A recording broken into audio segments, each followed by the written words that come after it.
Welcome back. Now, a healthy mind, healthy body. But for many, finding a balance in their daily lives and work can be a very difficult challenge.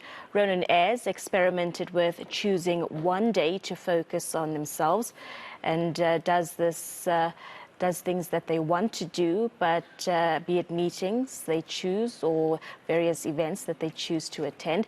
Let's find out how that worked out. We are joined now by Ronen, who joins us virtually. Good morning to you. Thank you very much for joining us here on the South African Morning. Well, if you ask me, I do enjoy myself a self-care day every now and then, but take us back to that day in December 2022 when you decided to move forward on this decision.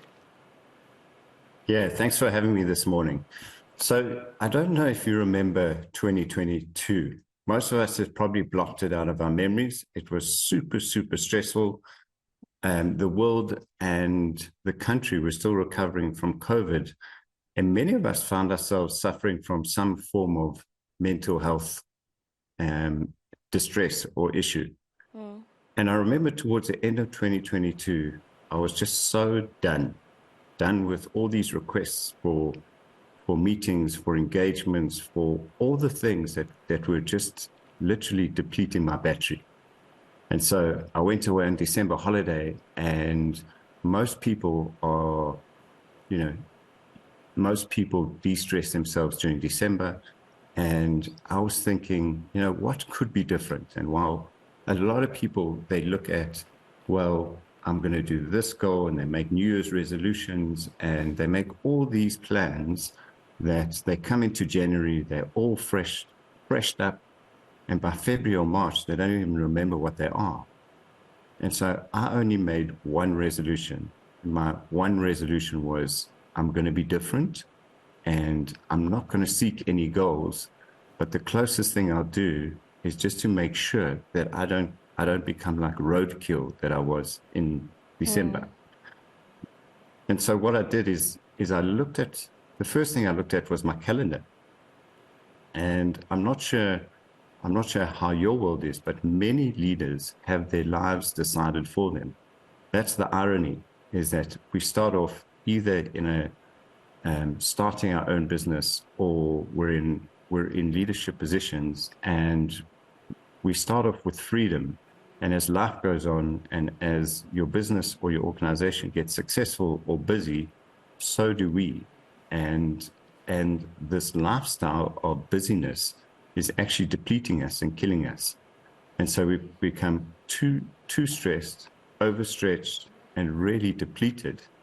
And so the first thing I did was actually, I thought, let me do something in secret. I didn't even tell my team. So what I did was I decided Mondays are the most hectic day of the week.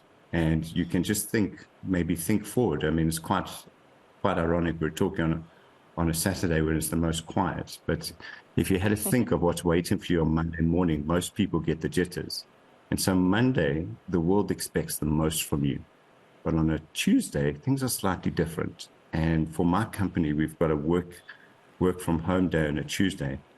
And I decided every Tuesday, I'm going to rename Chooseday. That's the day I choose what happens.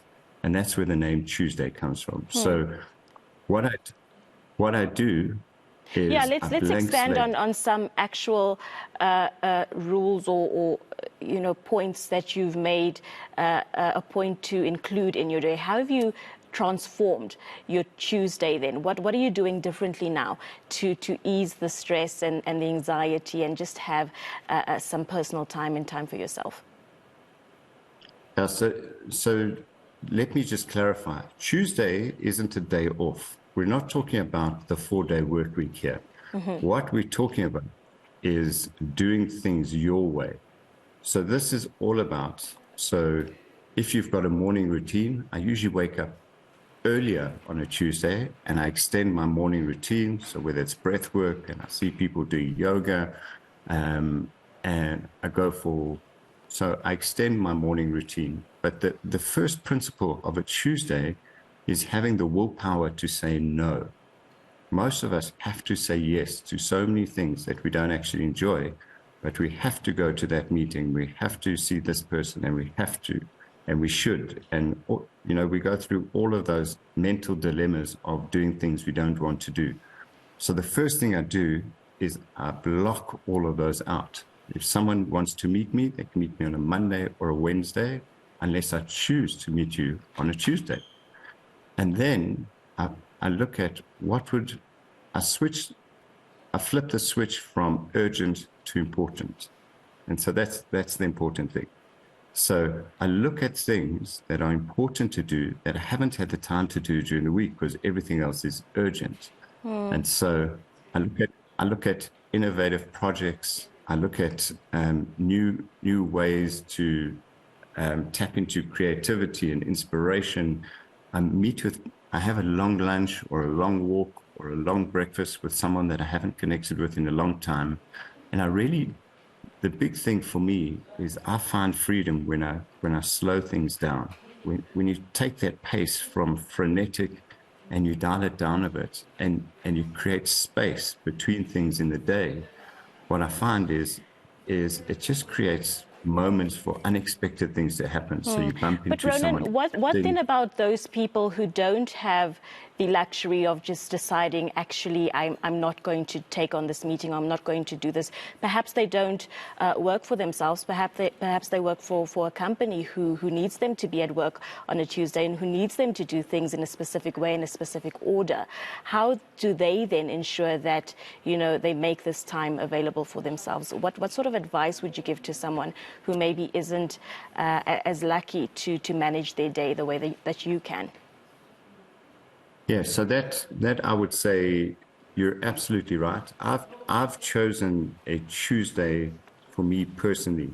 What I've seen in companies is, so firstly, on an individual level, if you feel you have no choice, then start early in the morning, or if you create micro little Tuesdays in your day. So everyone has a lunch break. Everyone can start as early as they want in the day.